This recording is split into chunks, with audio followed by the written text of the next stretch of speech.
আমি আপনাকে যদি রোমান সভায় কথা বলছি, এই মাটি এত উর্বর যেখানে আপনারা এখন কাজ করতে এসেছেন। এই মাটিতে জন্ম নিয়েছে জালাল খা রশিদউদ্দিন, খালেকদার চৌধুরী, সিরাজউদ্দিন কাশিমপুরী। এই মাটিতে জন্ম নিয়েছে নির্মলেন্দু গুণ, হেলাল হাফিজ। এই মাটি উর্বরতার সাথে একদম ওতপ্রোতভাবে জড়িত এই সুস্থ ধারার চলচ্চিত্র।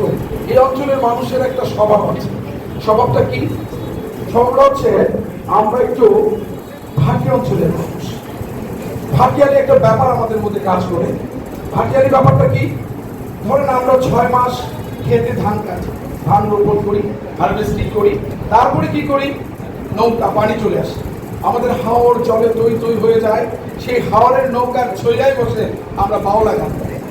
আওলা বাউলা পাগলা মানুষ, মরলাম প্রেমের বিষে, আমায় বৈরাগী বানাইছে বন্ধু মনের মানুষে।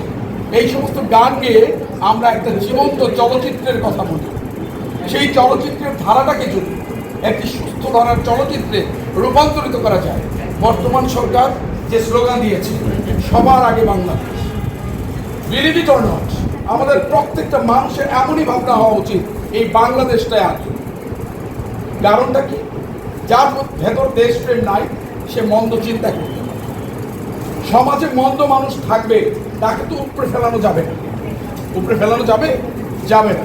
কিন্তু এই মন্দ মানুষকে ভালোর দিকে আনার জন্য, বেশিরভাগ মানুষকে ভালো করার জন্য সুস্থ ধারার চলচ্চিত্র একটা হাতিয়ার হতে।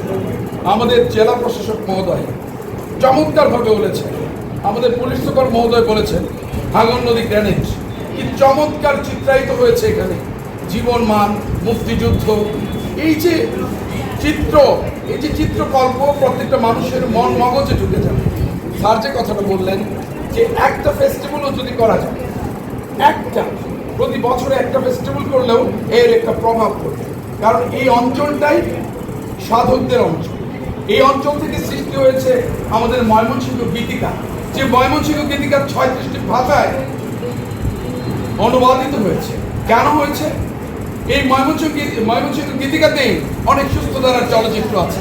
মহুয়ার পালা আছে, মলুয়ার পালা আছে, এরকম আরো 8 থেকে 12টি পালা আছে, যে পালাগুলো আমাদের মননে, চিন্তায়, চেতনায়, চৈতন্যে জাগ্রত করতে পারে একটি সুস্থ ধারা।